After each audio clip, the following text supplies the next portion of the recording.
Okay, so everyone's heard about the whole Unite the Right rally in Charlottesville. From what I know, it was a legal rally.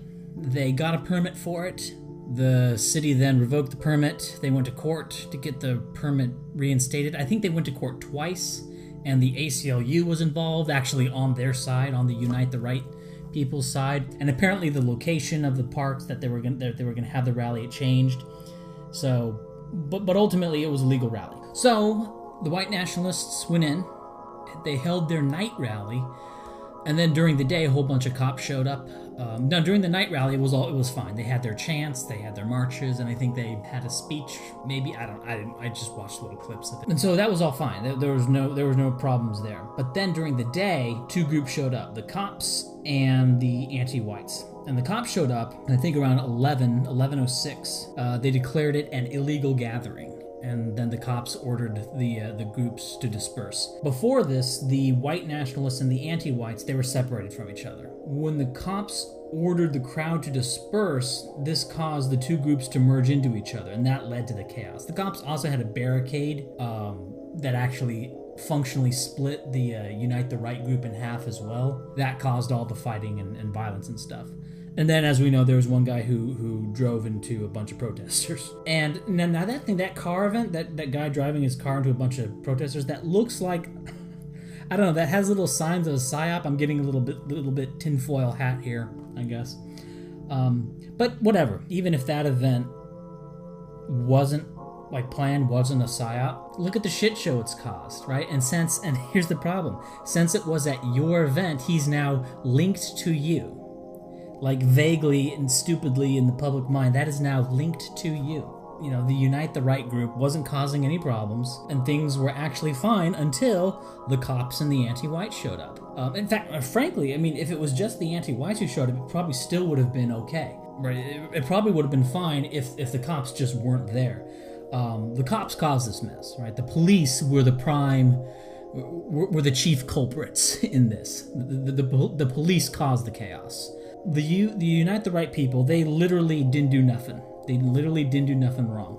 But that didn't stop a full court press against them by legacy media and politicians who want to signal against them, as though it was white nationalists causing all the violence. And of course, at this rally, because there's no party discipline, you had a bunch of people going around with their swastika flags. And when you do that, look, I know what you think about the Hitler regime, I know what you think about the Holocaust, and I know that there's a whole big woolly debate about that, but nobody in the public cares, right? Nobody in the public knows any of that. They're not going to care about any of that. That swastika flag, it's an immediate trigger, and it's just, I think the alt-right in general should take this to heart. Okay, this was a PR disaster. Now, you guys were completely screwed over. You literally did nothing wrong, and they all just started coming after you, but it doesn't matter, because you don't control how these events are framed. Now, I'm surprised it's taken this long for something like this to happen. And I'm going on Facebook and other places, and within the alt-right groups, there's debate over whether or not this was a disaster, whether this was effective. But that's the only place where there's a debate on that. Everywhere else, it's unanimous that this is a PR disaster. And I look at these events. Every time there's an event like this, I'm like, what are you thinking? There's an entire base of shitty priors that the public has. Okay, they are pre-primed. You know this. They're pre-primed to think that you're the bad guys no matter what. And all the legacy media has to do is pull a few triggers. All they have to do is say violence at XYZ rally and then show a picture of a guy with a swastika flag. Confederate flag as well, but the Confederate flag's not as bad. But if they got a swastika flag, that's gold, right? Picture of that. Violence at rally. Violence at white supremacist rally. Guy with swastika flag. Done. All right, they've primed the trigger, and then you have half the U.S. population goes into a frenzy in fixed action patterns that have all been established through years of conditioning. For all this time, the internet has been the way around this crap, because on the internet you get to present your case without it being filtered by legacy media. In the old days, white nationalists didn't have the internet, and so they had no choice but to do this kind of stupid real-life stuff that was heavily filtered and heavily controlled by legacy media. What message is the public getting from you in response to Charlottesville? What message are they getting from you in Charlotte? Nothing. Okay, they're getting zilch from you. Okay, most of them. I mean, how many of them even know that it was about the removal of a Confederate statue? How many even know that? Right? I mean, the original intent to protest the removal of a Confederate statue, that's been totally lost in all of this.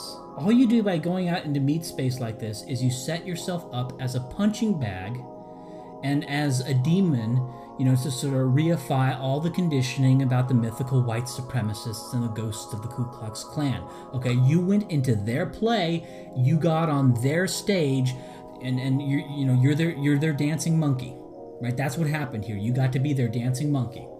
The reason that white nationalism has gained the ground that it has is because of the media space provided by the internet. Now, I used to make jokes about this. I used to say something like, hey, why don't we stop wasting our time on this internet thing and get involved in real activism? That's the next level. That's the next step, is real world activism, right? Where we go door to door, hand out flyers, and do talks on news stations, where they get to pick and choose what they show to the public. I mean, I said that as a joke, and it's still a joke. This idea that you have to go into their space, it's just going into turf that they control. And what could go well? What could go well from this? What's even the upside from any of this? A little bit of media exposure, a little bit of legacy media exposure. I don't know. Are you going to get more people listening to you on the local news than you will from if you just got some random YouTuber to have you on his YouTube thing? A YouTuber that gets around 20,000 views a video has you on. Which is gonna do. I don't know if it's even clear that these table scraps that you're getting from legacy media even mean anything. And moreover, the kind of people who are watching this stuff, they don't have a link that they can click to go to your stuff, to go see the real thing, to begin the conversion process. I don't know why you're wasting so much time wanting to do legacy media crap, because at the absolute best, the best case scenario is you get a few table scraps from legacy media. And I get there's a bunch of people who want to get out there and do stuff in the real world, feel like they're really doing something. But what did you do in Charlottesville? A bunch of guys marched around, they had a bunch of crap thrown at them, and a bunch of people screamed at them, and the news media screamed at them, and a bunch of cucks said, Ku Klux Klan, Ku Klux Klan, Ku Klux Klan, right? That's all that happened. And with Hailgate, Richard Spencer, I'm sorry to go back to this, but it's the same sort of thing. It's Hailgate, all Richard Spencer did was he held up a glass and said, "Hail victory, hail our people." So he didn't actually do anything bad in the moment, okay? But there was legacy media in there. There were I forget if it was CNN or NBC, but there was legacy media cameras in there. Why were there those cameras there? Why were they let in? Why wasn't that thing, that event with Hailgate, why wasn't that controlled? And that's the crux of this whole thing. It's out of control. The real thing, people shouldn't be surprised about this happening. What they should be surprised is that that took this long for this to happen. The reason the civil rights movement worked is because the blacks had advocates in the media. Okay, they could go somewhere, have an event, a bunch of shit would happen, and then all the reports and all the cameras would be in their favor.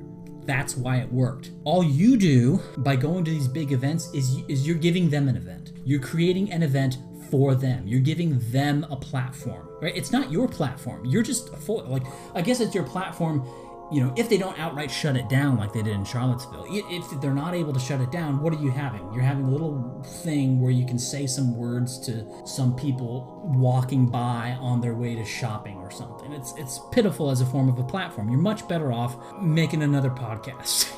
Right, in terms of the actual people who will hear it. And of course, when you make a podcast, it's now in a media form that's easy to give to someone else. Anyway, but yeah, it's not your platform. You're just the foil, right? You're the punching bag. right? You're just the boogeyman for them to signal against. That's all you're doing at these stupid events, okay? You're spending your money and your time to give them a platform to bash you with. You know, if you want your message to get out, like, take all the money that you would spend on these parties and give it to some social media guys, okay? Pay some big YouTube channels to interview you, and you know, pay them some money to interview you and let you make your points on their platform. Okay, like for $1,000, you know, you can have 10 guys, you know, for the cost of 10 guys showing up to Charlottesville, right, to be screamed at and have things thrown at them, you know, or at best be able to listen to like Mike Enoch speak when they could hear him speak on the podcast. Like, all right, you could do that. Or with that same money, you could go to on a YouTube channel where 10,000 people will hear you, and they'll hear you in your own words for the first time. And they'll hear you while they're sitting in front of their computer when they want to hear stuff, all right? They're subscribed to this person, so they want to hear, you know, what it is he's talking about, right? For that money, you can get actual people who will actually listen to your message presented by you, not filtered by others, in your own terms. In the final stages of the breakdown of the rally, and when the narrative started to be really pushed against this, what did Richard Spencer and Mike Enoch instinctively do? They got on Twitter, they got on the internet, onto their platforms to try to do what little they could to try to jam the narrative. Of course, there was no way they were going to jam this narrative. There was too much arrayed against them. But their immediate instinctive reaction was to go to the net. And that itself, I think, tells us all we need to know about the value of real-world activism.